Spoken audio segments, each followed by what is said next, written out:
Welcome, KBOI listeners. This is Dylan Stalker, your 3.5 generation Idahoan. This is the Great Idaho Show, thegreatidahoshow.com. This is what is great about Idaho. And before we get to our special guest that we have with us here today, we're going to touch base on our sponsor. You know, we have somebody great about Idaho, Old Arms of Idaho.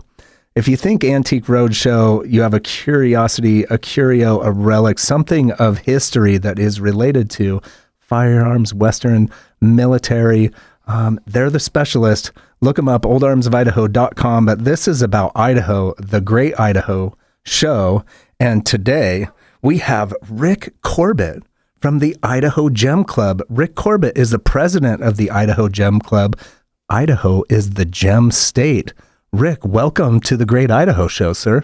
Thank you, Dylan. Yeah, absolutely. Rick, the gem state.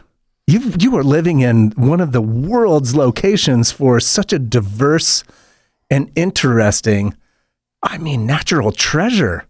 Unique. Very unique part of the world. Yeah, describe it a bit for us. We have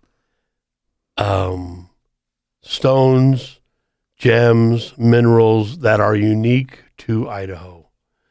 The star garnet, our state stone, we share that distinction with India. But one small location in northern Idaho is the only spot in this part of the world that they come from. So if you were to describe it into a percentage of these wonderful, beautiful pieces of curiosity that we get to look at in jewelry or just sitting by itself rough, what percentage of these come out of Idaho, do you think? Well, the world is a big place. It is a very large place. And there's a lot of unique stones in most areas of the world. Yeah.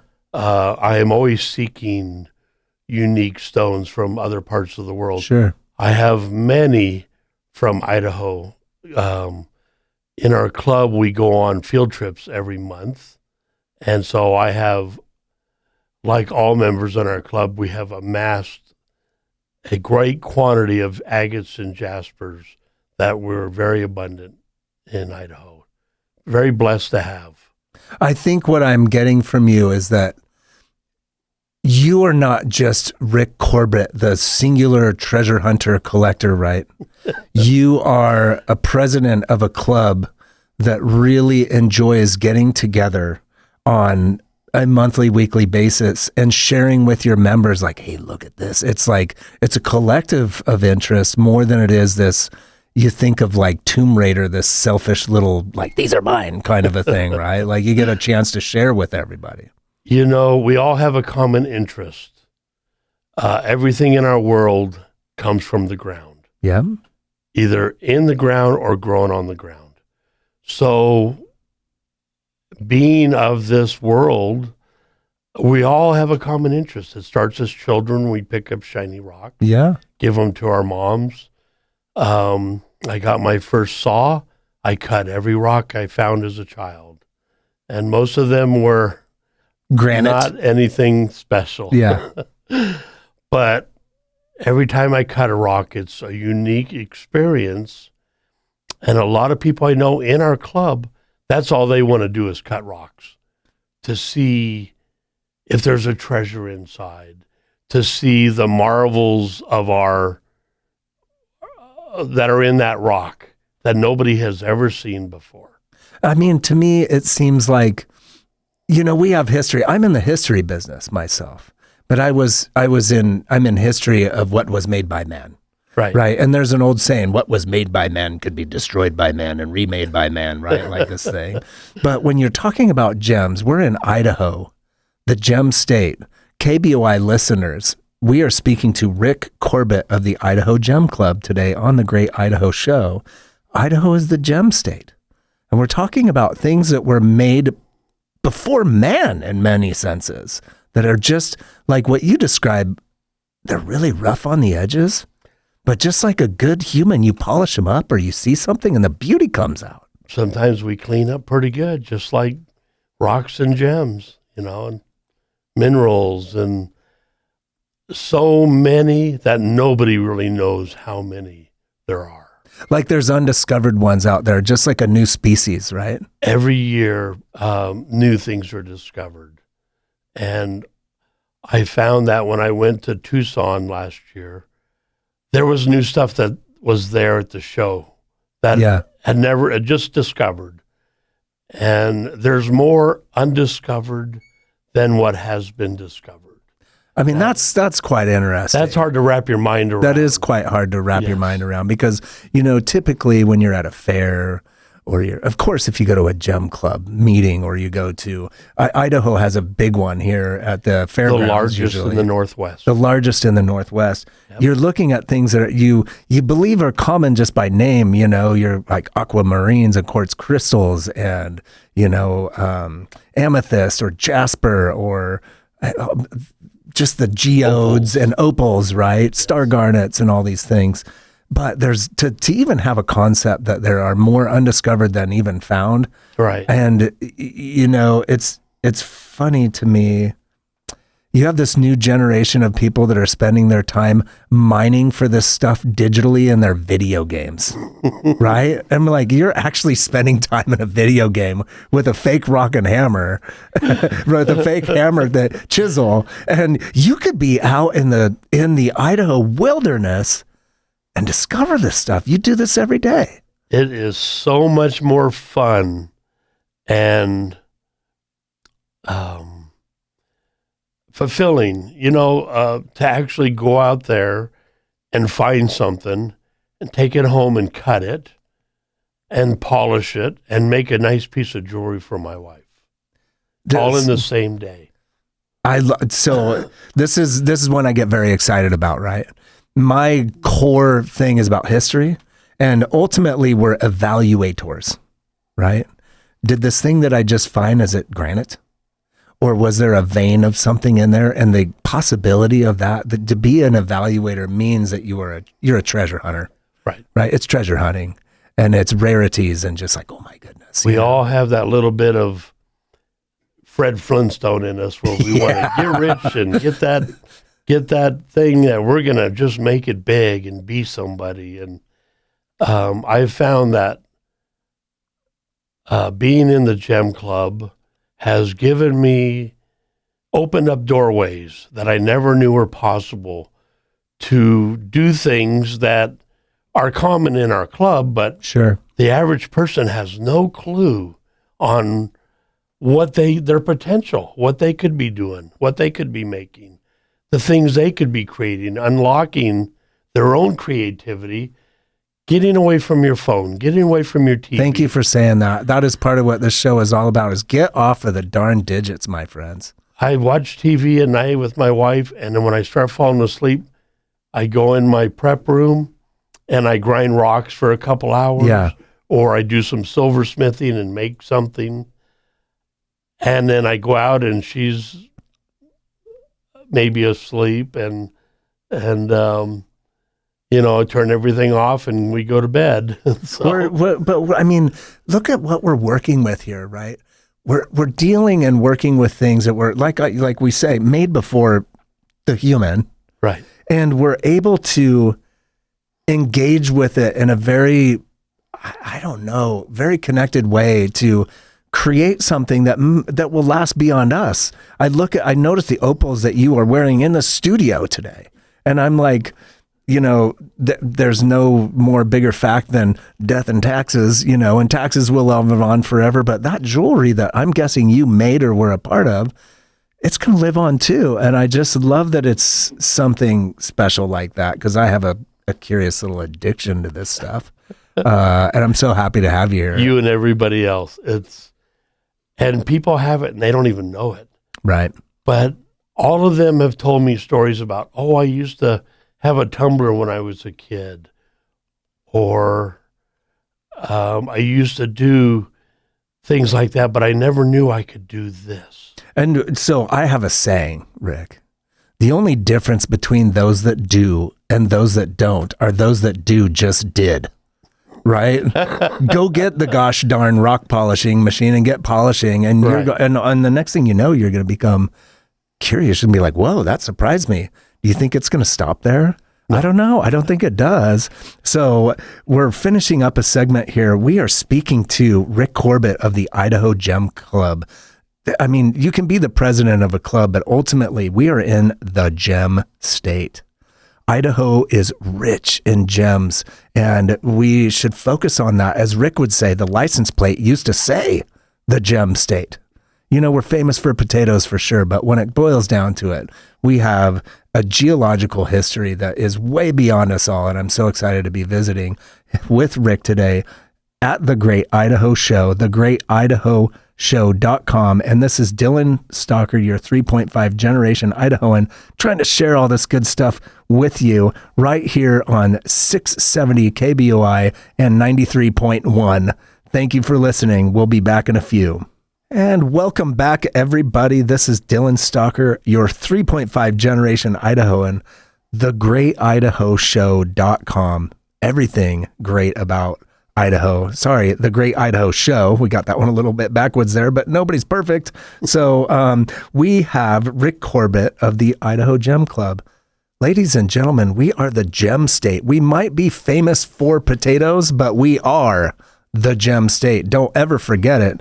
Rick Corbett is the president of the Idaho Gem Club. This last segment, we're just talking about all the diversity and the amazing opportunities to encourage you to get out and check out the wilderness and maybe find some treasures, Rick.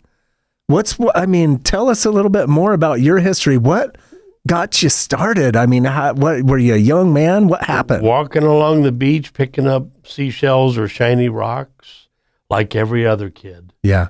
I had a box full of them that when I discovered the Idaho Gem Club, I got my first saw, I cut them all up. So describe that saw for me because I'm curious. Okay, so now imagine that I'm at the Idaho Rock Gem Club, whatever big thing at the expo, and I'm like, I need a saw. Like, what am I looking for? What are we doing? You know, a $30 tile saw is what I started with. And I cut a lot of rocks with that. I still have it. I don't use it anymore because I use lapidary saws, which run at a lower RPM, and you can keep your fingers that way. Yeah, you don't have to exactly go, Yahoo, there went my thumb. Yeah. Okay. So Rick just showed me something that we'll just let all of your imaginations just be there in the great radio universe. It involves fingers. And a lack of. And a lack thereof. So I think what we might be expressing a little bit is you have a great opportunity to get out there and literally dig for treasure in the natural form of gems in Idaho. And Rick, the president of the Idaho Gem Club, I'm telling you right now, I would be willing to bet you have never met a more welcoming and supportive group of people to help you get started. And just, when in doubt, do it. Go find something. So we do field trips every month, starting this month. Okay. Our first field trip is this Saturday. And we're looking for fossil leaves. Okay. Over in the Owyhees, on the other side of the Owyhees. We're teaming up with the Owyhee Gem Club over in Caldwell. Okay. For this adventure. It might be raining. That's half of the deal, right? Might be cold. And you know what? Rockhounders don't care. We get out there, rain, snow. I'm more of a fair weather hunter, so the snow, but the little bit of rain won't hurt anybody as long as you're careful and don't have issues with getting stuck anywhere. Isn't that one of the greatest memories, really? Like, to me, I've always had this saying, like, it was never a good camping trip unless you had a flat tire or you had some sort of like, oh my gosh, how are we going to get there before you have the great meal? And I hope you don't have a flat tire, ladies and gentlemen. I hope you get out there and have a good time. But the Idaho Gem Club sounds like a very supportive crew. Like in reality, you're just a bunch of good, regular folks that are getting out there and adventuring with a purpose in mind. We are a pretty goofy bunch, I must say. All good people, because mean people don't care about rocks. Well, thank you for They that. care about being mean. Yeah, or and just so money. Everybody in our club, very good people. Yeah. And that's the only requirement, is to be nice. Just be nice. I mean, isn't that a world requirement? Give me a break. We all have problems. We all have bills. Right. But when we go out rock hounding, we leave all that behind. And we're there focused on that next rock to pick up. And then showing it to your buddy standing next to you, or down the valley that you got to hike a quarter mile to go show somebody a special rock. Like you found like a geological curiosity, like why did this dirt go from a light tan to a dark brown, and what is the difference in there? Well, right? Or finding a nice piece of plume agate with beautiful plumes. You hike somewhere to go show your friend and realize you left your bucket and your hammer. Oh. And you got to hike back uphill 3 miles and down 2 miles to get your bucket. So speaking from experience, I would assume. Every trip is fun. Yeah. And this year I have a new field trip coordinator, and we've got plans in the works to go one trip to Kimmer, Wyoming for fossil fish. That's cool. So we bleed out of Idaho, of course. We're a club that's originated in Idaho, right? But gem hunting is a world interest, right? And you know what? We all have cars and trucks. We're mobile. We're like little ants. We just spread out and look around. Sounds like the new posse that we've got to be pay some close attention to. Like, it's fun when it's all gems, but don't make them mad, ladies and gentlemen. They're connected. You know, if I don't come home with a couple buckets of rocks, there's something wrong. My wife always needs more yard rocks. Yes, and they're decorations. If you come to our yard, come to our house, if you don't leave with a couple rocks, I'm not doing my job. And so if you come to my house, you will leave with a handful of rocks. And that just makes less I for can me imagine your mind right now. You're like, you can see what's inside it before they even. You're like, yes, that's a good one. I know you're getting a good rock there. Let's take a minute to focus on some things to help the wonderful KBOI listening audience become more involved. You mentioned a field trip that's happening. I don't know if the way that this is recorded that it would engage with them, but let's talk about your field trips in, say, starting in March. Do you know what's coming up? Are you able to share? At the beginning of the year, we plan all our trips for the year. Okay. And IdahoGemClub.com Thank you. will lead you into our world. Okay. So if you go in there, you can look up Grindings, which is our monthly newsletter, sure, which has a calendar, all of our events coming up, articles about stones, about our show. We just had our big gem show the last weekend in February. It's always the last weekend in February. Sure. This was our 85th show. 85th. Okay, so I'm clarifying, radio listeners tuning in, right? We're talking about one of the largest rock and gem shows in the Northwest, right? And we're in gem country. I've been to this show before, and if you all you missed it, you know what I mean already. But next year, last weekend of February, do yourselves a favor. It's wintertime, right? You need a reason to get out. You have never been to a place that has nicer folks with curiosities and things to look at. And you have that neon room, right? That highlights our blacklight room. Your blacklight room that just unbelievably just shows how natural rock formations come out in amazing color, right? It's a spectacular show.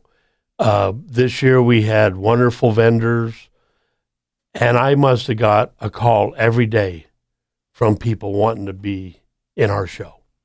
Oh, to participate as a vendor. But our list is long for people and people pretty much have to retire to quit our show. You're full. Right, because we only have a limited amount of space. Sure.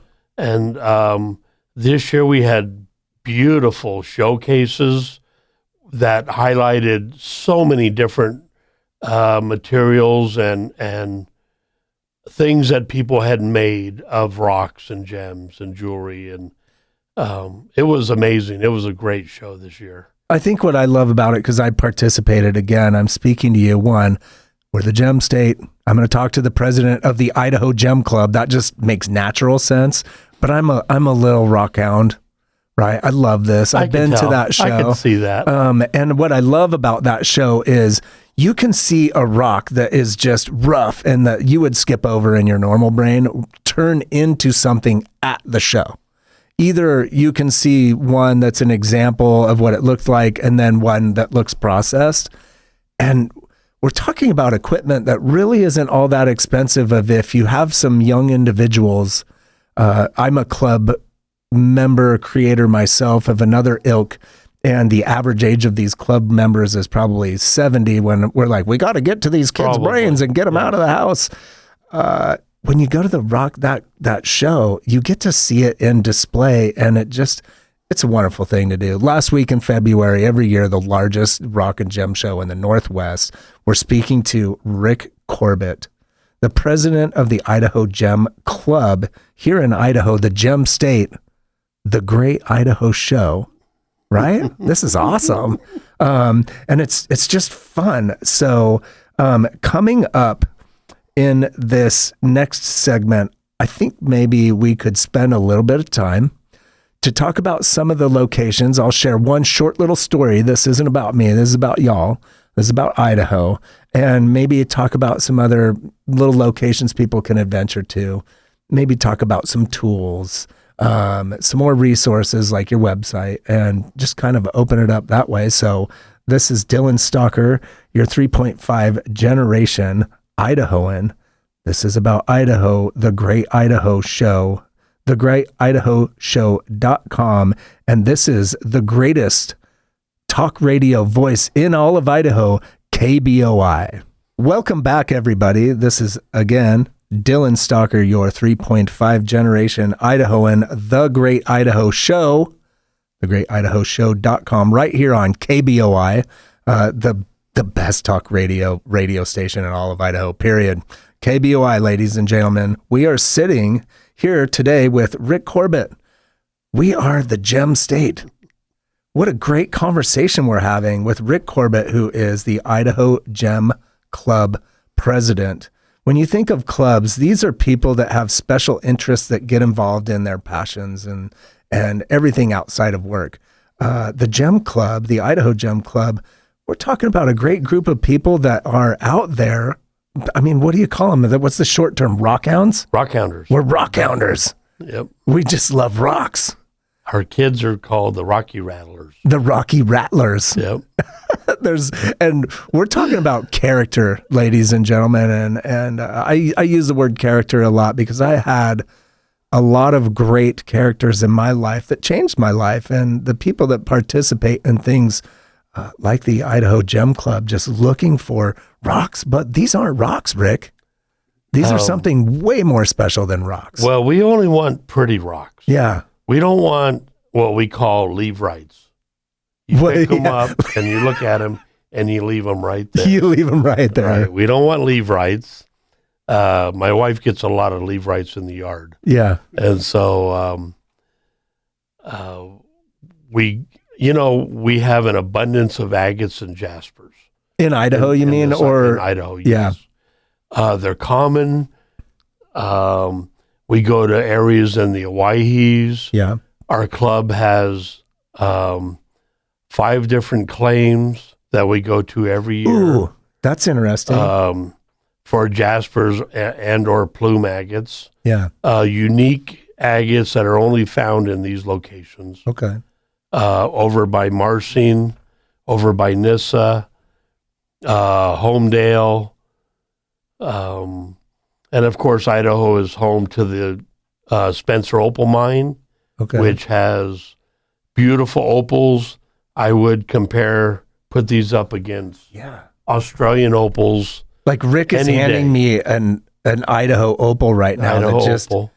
It's hard to describe. I mean, it almost looks, I don't know, Chat GPT AI generated, but this is straight out of the earth. If you look at opals long enough, then the colors change. And I think Rick's trying to hypnotize me right now, right here at the studio. If I black out, ladies and gentlemen, we have a great engineer here who might have to pick up the mic, and I hope that doesn't happen. But so what am I interested in this for? Number one, this is great about Idaho. And we're sharing with you on the Great Idaho Show the things that you can go out and participate in, and clubs or things that you can engage in, or what's happening here. Again, this isn't about me, but I have to tell this little story. I had a friend of mine. We were 13 years old, and his dad was a jeweler. He's an educated jeweler that moved here from another state, and back in the 70s, moved to Idaho for one very specific reason. We're the gem state. And he actively looked for every place that you could dig. And I remember being 13 years old, and I'm going to mention a location that you will know. We went to the Dismal Swamp. I'm just a sidecar kid hanging out with his child. And, we're doing our bows and arrows and throwing knives and whatever. And two things happened to me, and it got me hooked from day one. And I have a lot to learn, and I hope to talk to you more, especially for the Idaho Gem Club. I will be a member. I'm walking down the road, and I look, and I'm like, oh my goodness. I picked this little thing out of the road, and it is a literal aquamarine that is about maybe 2 inches long and a 1/2 inch wide, and there's clarity in it, just laying in the road. One. And I knew I had found something special, but that treasure curiosity as a kid, I went running back with my friend to his dad, and he rips it out of my hand. Like, where did you find that? Because the first thing that comes to his mind is, we got to start digging there now. You know what I mean? And I was like, wow. He made a pendant for me, silversmithed it for my mother. It was just such a special thing to me. And in gem hunting, there's so much depth in it. The Idaho aquamarines are a beryl, right? Is that how you pronounce Correct. it? And a beryl is an emerald. And to some, emeralds are one of the most fascinating things ever. And right here in the great state of Idaho, you can go find a blue variant of the emerald. I think they're more special myself. So that's where my interests came into play. You were very fortunate to find that. I just couldn't even believe it. So let's talk about some of those locations. I mentioned the Dismal Swamp. It just sounds horrible. Don't go there. Mosquitoes. You might just find rocks in the ground. But unique rocks. What is in the Dismal Swamp? Smoky quartz. Okay. Occasionally you can find aquamarines. There's a couple other tourmaline. Which is found green, often. Right? That's a greenish. It's black. Okay. Usually black tourmaline. Yeah. Smoky quartz. We don't usually go that far. We have a couple far trips this year. Yeah. But most of our adventures, we go over towards in the Owyhees. That's like day trip stuff, right? Day trip stuff. Yeah, exactly. We go twice a year to a place called Beacon Hill. Okay. For very unique moss agate nodules, like geodes. They're kind of, would you call it like a bulbous cloud, right? Like they're kind of rolly or something like that. It is clear, like a geode, but they can be clear with like green stuff in them. Oh, wow. Blue, you can get blue, you can get green. He's like handing me a piece right now. I'm like, red. I'm at the Idaho Rock and Gem Show in this KBOI studio right now, looking at just something that's fascinating, created before humans. Right. And so we go to a place called Graveyard Point, which has beautiful plume agate that is world renowned for some of the most beautiful plume agate. Huh. They look like plants in a clear rock, but they're not plants. Yeah, They're it's a plume agate. yeah. Sometimes if you get lucky, you can get one that looks like a bouquet in that rock.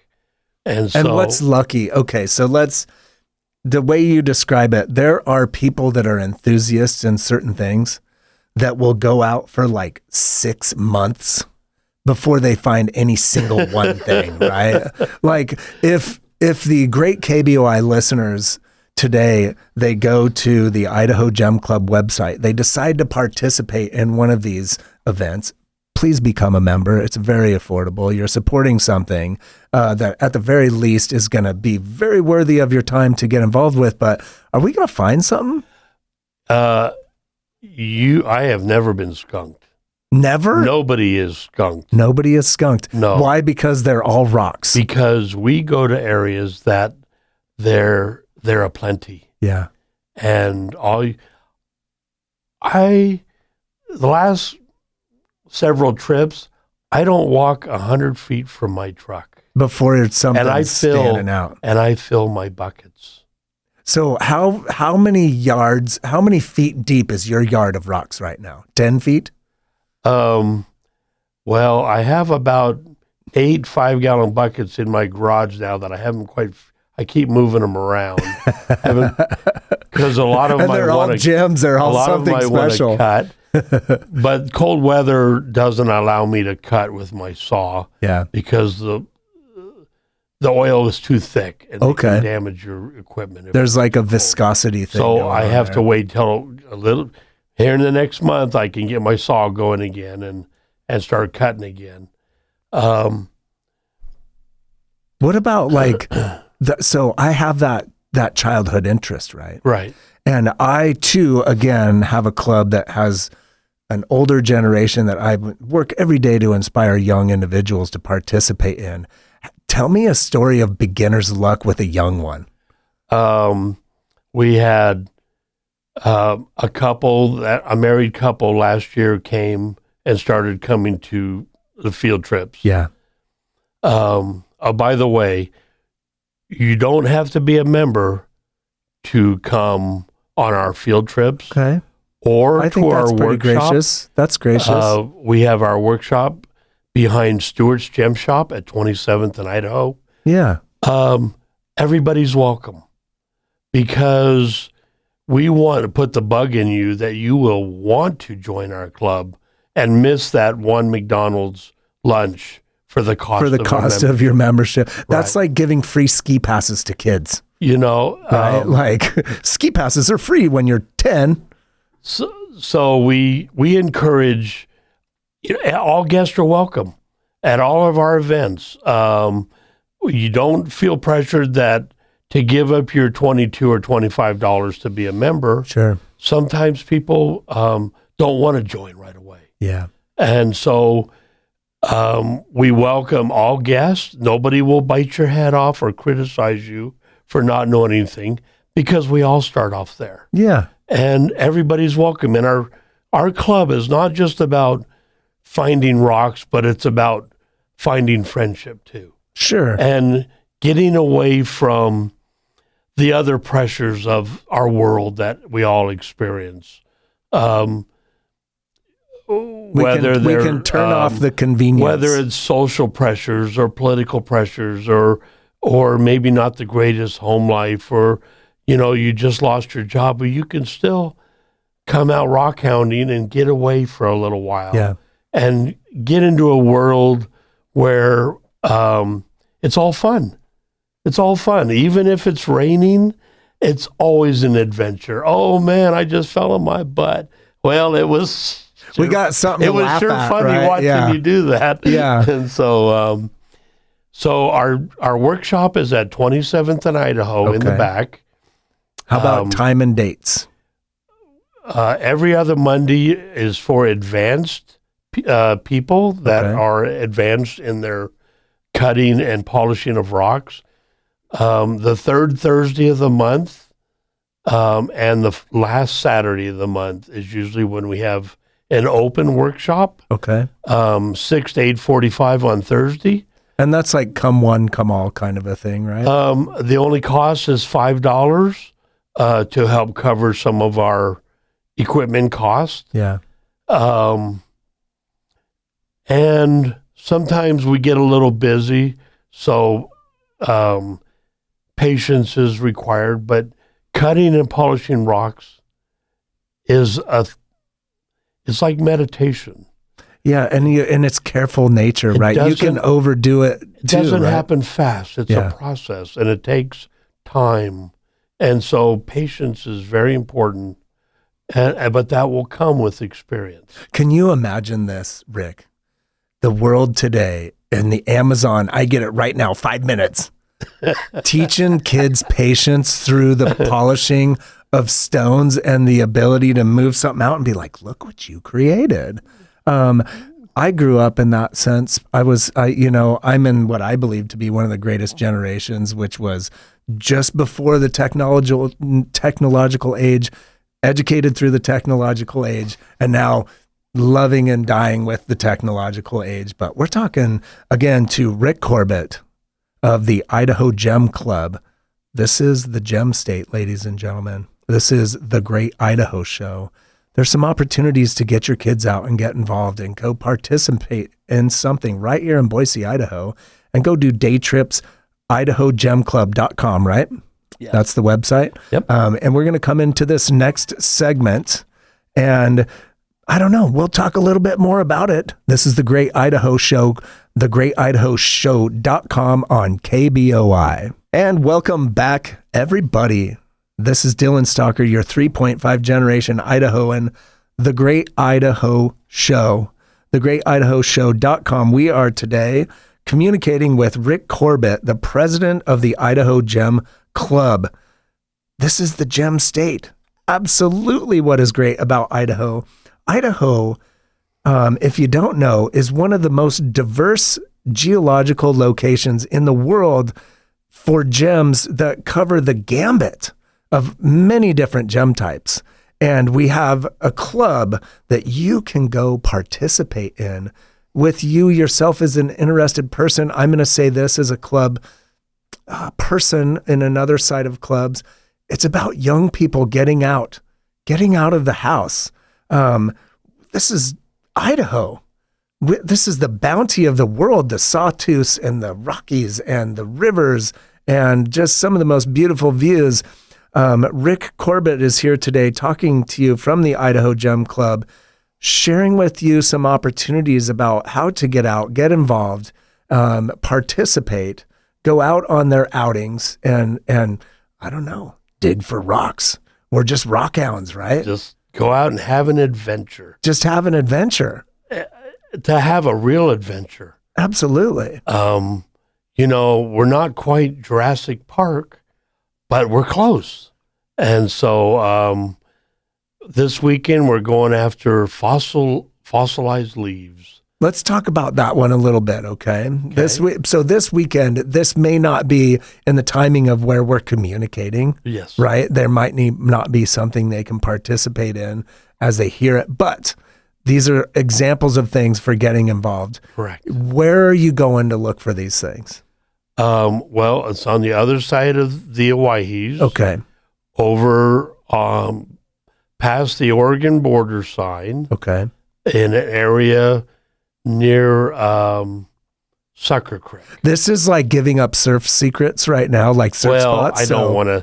It's right there next to No Tell 'em Creek. Okay. And so No Tell 'em Creek. Did you get that one? But if you were to tag along with us, then you would know. And these areas are extensively researched in many decades ago.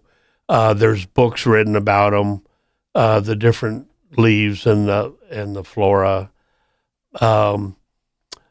When I took my daughter out one time when she was 14 years old, she found a cricket.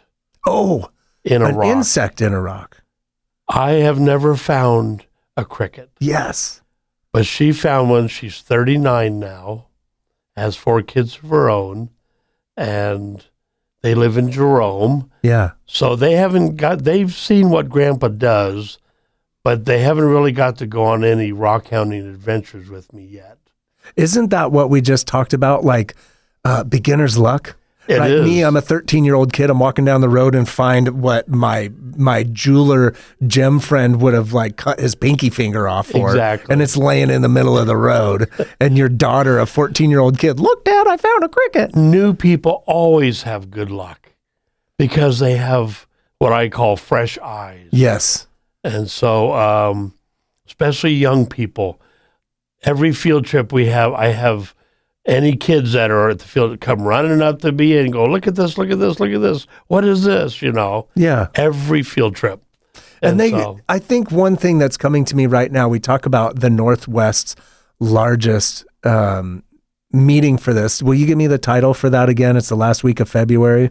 the Gem Club show. The Gem Club show. Gem show. Idaho Gem show. Idaho Gem show. Where the Gem stay at the fairgrounds last week of February. Yep. I took my kid there. She was maybe 11. And there are little exhibits where you can grab a scoop of sand or dirt and garnet dig. and do a garnet dig. Yep. And even for something that's put together a little bit, Yep. these kids are like, look what I found. I mean, it was like they were out on the border of Yep. some great outbound boundary and finding stuff. We do a lot of things, have little fun things for kids. Yeah. We seem to always have rent our building in coordination. It's not intentional, but with the kids show right next door. So we get a lot of business from That's a kids good going, partnership. oh, look, let's go in there. Sure. I mean, it's absolutely sounds And that it kids goes 12 well. and under are free. Yeah. And so they're always dragging their parents in. And I am one of the demonstrators. So I sit at a cabochon machine and I grind rocks the whole show. That was and what I talk to loved about it. people. 16 years ago when I came to the show, there was an elderly man named Roy Bethel, Yeah. and he was grinding, and I go, that looks like fun. He goes, yeah, it's okay. But, you know, from that moment on, I was hooked, and I'm still doing it.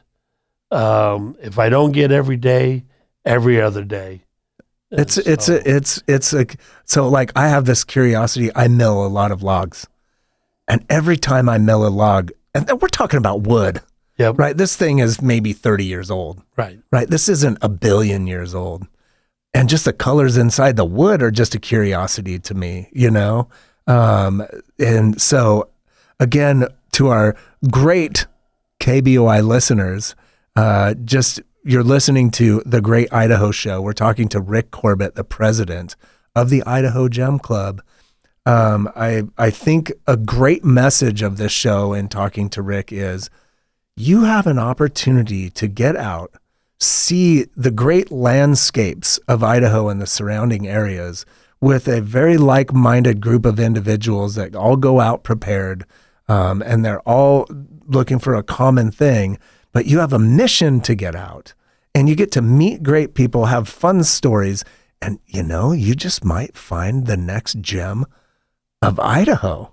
You just might find it, and you're probably going to find something at what sounds like. Every time. Every single time. So if you come on one of our adventures, the can of worms will be open, my friend. Oh, I mean, don't warn them too hard. We got to get And these people out there. You will be hooked because this is something that is so much fun. Once people start doing it, they've got a lifetime of adventures ahead of them. And so here's some things that I personally like very much about it. This isn't a club motivated by money. Nope. This is motivated by a common interest this is one of the only places in the West that you can get this diversity and enjoyment, right?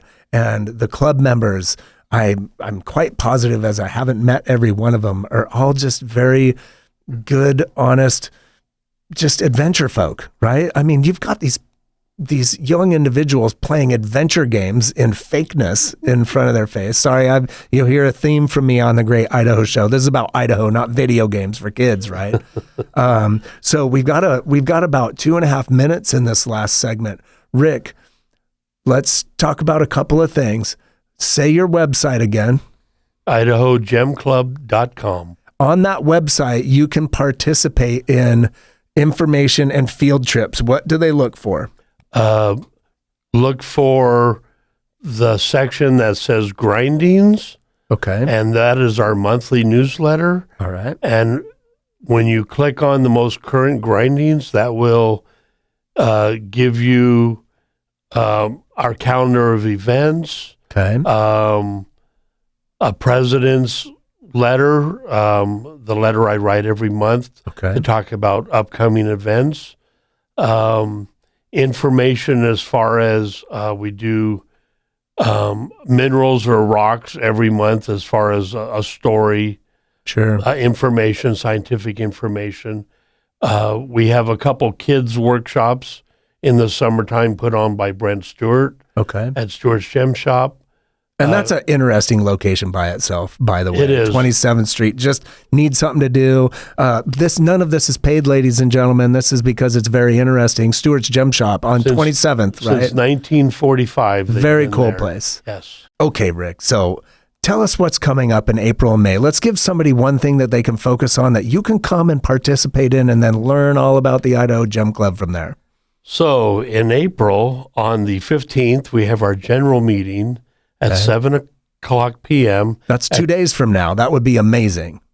in April 15th. And that's at the Maple Grove Grange. Okay. And you don't have to be a member to come and check out what we do. Okay. 2 days after that, on the 17th of April, we have an open workshop behind Stewart's Gem Shop. That starts at 6 p.m. Anybody that's curious on how to cut and polish rocks, all are available. And then the Saturday on the 19th of April, we will be going to Graveyard Point on the other side of Marsing, and we meet at 8 o'clock at the corner of Highway 55 and 95 at the Chevron station. We leave there at 8:30 promptly, and we are looking at the most beautiful plume agate in the world. All right. This is Dylan Stalker, The Great Idaho Show, thegreatidahoshow.com, right here on KBOI, the greatest listening audience in the Treasure Valley. Thank you for your time, everybody. Have a great day.